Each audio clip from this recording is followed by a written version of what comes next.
ಕಳೆದ 17ನೇ ತಾರೀಕಿನಂದು ರಾಜೇಶ್ ಎಂಬುವವರ ದ್ವಿಚಕ್ರ ವಾಹನ ಶ್ರೀನಿವಾಸಪುರ ಸಂತೆ ಮೈದಾನದಲ್ಲಿ ಕಳುವಾಗಿರುವ ಬಗ್ಗೆ ದೂರು ಸಲ್ಲಿಸಿದ್ದು ಕಾರ್ಯಾಚರಣೆಗಿಳಿದ ಇನ್ಸ್ಪೆಕ್ಟರ್ ಎಂಪಿ ಗೊರವನಕೊಳ್ಳ ನೇತೃತ್ವದ ಪೊಲೀಸರ ತಂಡ ಕೇವಲ 24 ಗಂಟೆಯಲ್ಲಿ ಇಬ್ಬರು ಬೈಕ್ ಕಳ್ಳರನ್ನು ಬಂಧಿಸುವಲ್ಲಿ ಯಶಸ್ವಿಯಾಗಿದ್ದಾರೆ.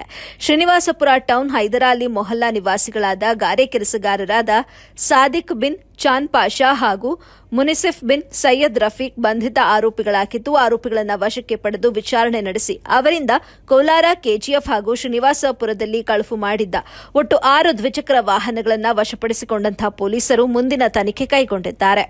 ಹಿರಿಯ ಅಧಿಕಾರಿಗಳ ಮಾರ್ಗದರ್ಶನದಲ್ಲಿ ಶ್ರೀನಿವಾಸಪುರ ಪೊಲೀಸ್ ಠಾಣೆ ಅಧಿಕಾರಿ ಹಾಗೂ ಸಿಬ್ಬಂದಿಗಳಾದ ಸಂತೋಷ್ ಕುಮಾರ್, ಆನಂದ್ ಕುಮಾರ್, ಮಂಜುನಾಥ್, ರಾಮಚಂದ್ರ ತಂಡ ಕಾರ್ಯಾಚರಣೆಯಲ್ಲಿ ಭಾಗವಹಿಸಿ ಆರೋಪಿಗಳನ್ನು ಬಂಧಿಸುವಲ್ಲಿ ಯಶಸ್ವಿಯಾಗಿದ್ದಾರೆ. ವರದಿ ಮಾಮಿ ಪ್ರಕಾಶ್, ಎಬಿ ನ್ಯೂಸ್ ಕನ್ನಡ, ಕೋಲಾರ.